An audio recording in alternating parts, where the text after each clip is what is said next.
does, it says Jehoshaphat was afraid. I understand that.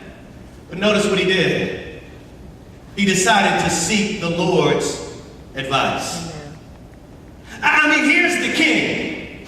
There's a threat that's closing in on the borders of Israel. They'll be there within hours. It's a great enemy that's joined forces, and they're intent in destroying the nation of Israel. And so Jehoshaphat could have done what we often do, is say, you know what, I need to get some advice right now. I need to call up my friend. Hey man, this is going on in my life. What should I do? Maybe I need to call in a talk show. Maybe they can give me some advice. Maybe I need to go read a book. Is there a book around that can help me through this? And there's nothing wrong with those things, but let me encourage you to follow in the footsteps of Jehoshaphat. And before you seek the advice of anybody else, seek his advice. Yeah. You see, his fear caused him to turn to God, and he said, God, what should I do? God, I don't know what to do. I don't have a plan. I don't have a strategy. We don't have time to get an army together. God, I don't know what to do. Why don't you tell me what to do? Doesn't the Bible tell us and encourage us that when we go through difficulties to ask God and he will give us wisdom? Whatever's going on in your life right now, perhaps you have consulted friends and family and pastors and neighbors. And again, those things can be helpful, but perhaps you haven't given him a chance yet. And say, God, what should I do? And so that's what Jehoshaphat does. He doesn't work on the strategy right away. He goes to God first. Some of us jump ahead, right? We skip this step. We say, okay, I know what to do. I don't even need to ask anybody. I know how to handle this. And sometimes because we skip this step and we don't seek the Lord's advice, all of our plans fail. God says, you didn't consult me. And perhaps God allows the battle to rise in your life because he wants to cause you to seek his advice and turn to him. But let me also encourage you. When difficulty and crisis arises in your life, you tend to feel isolated. You're on your own. Sometimes we're too proud to even share some of our struggles with individuals. See, there's nothing wrong with going to other people. I'm just saying go to God first. And then after you go to God, it's all right to turn to those around you and say, okay, I need you. And that's what Jehoshaphat did. Jehoshaphat was afraid, so he first decided to seek the Lord's advice, but then what did he do? He declared that all Judah, all the people, should observe a fast. The people of Judah assembled to, here it is, ask for the Lord's help. They came from all the cities of Judah to do what?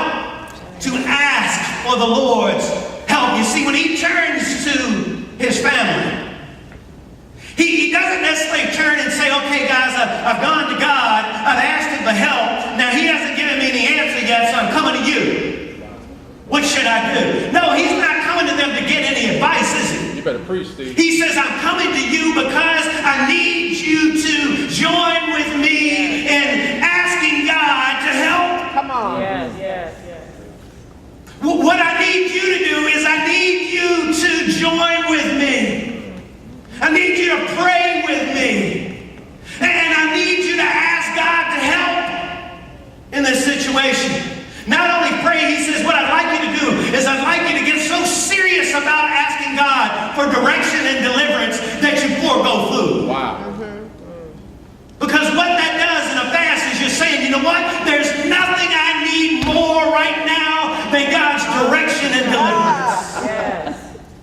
I don't need food. I don't need right now. What is most important, what I have the most desire for is, God, will you give me some direction? God, will you give me deliverance? God, will you help me? Sometimes when you're going through crisis, trying to do it all on your own, turn to God, but then turn to his people and say, will you pray with me?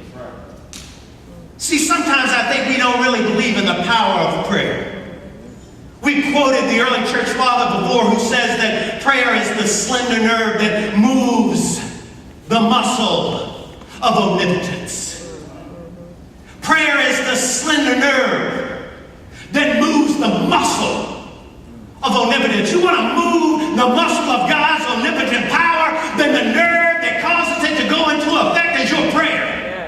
God. God says you don't have because you don't ask me. Amen. You need wisdom, ask, I'll give it to you. You're weak, I got plenty of strength. Amen. You don't have provisions, I'm a God that has all provision. You need to come to me and you need to ask and you need to get some people and pray with you and fast and say, God, we need your help. Sometimes when you're going through it, you need to have developed some people in your life that you can call upon to pray for the specific problems of your life. See, I ain't letting everybody know. Because I don't know all y'all. We're trying to get to know each other. That's what community's about. But the reality is, I want some people in my life that when I got to send out, yes, sir, I can go and say, I got to send out. And not worry about it being the front page. That's right. I need some people I can depend on and say, you know what? I want permission to do life with you. Yes. So that we can trust one another enough so that we can be there to pray. I want somebody that when something's going on in my marriage, I can call them up and say, man, I need some prayer. I need your advice. Right. Go ahead. I need some prayer. Come on. Wouldn't it be great to have some people in your life that would get so serious about praying on your behalf that they say, not only will I pray, I ain't eating today.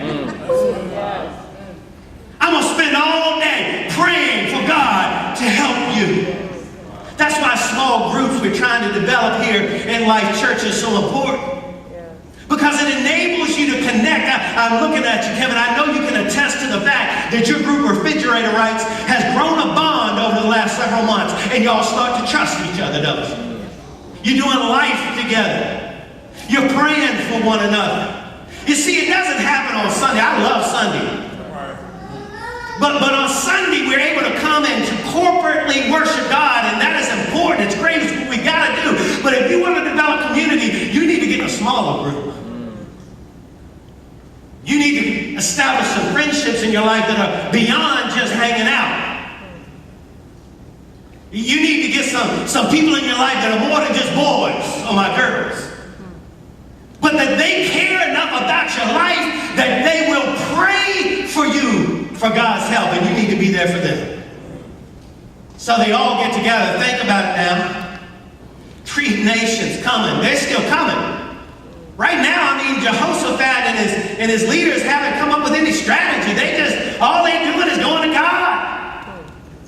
Wasting their time on it.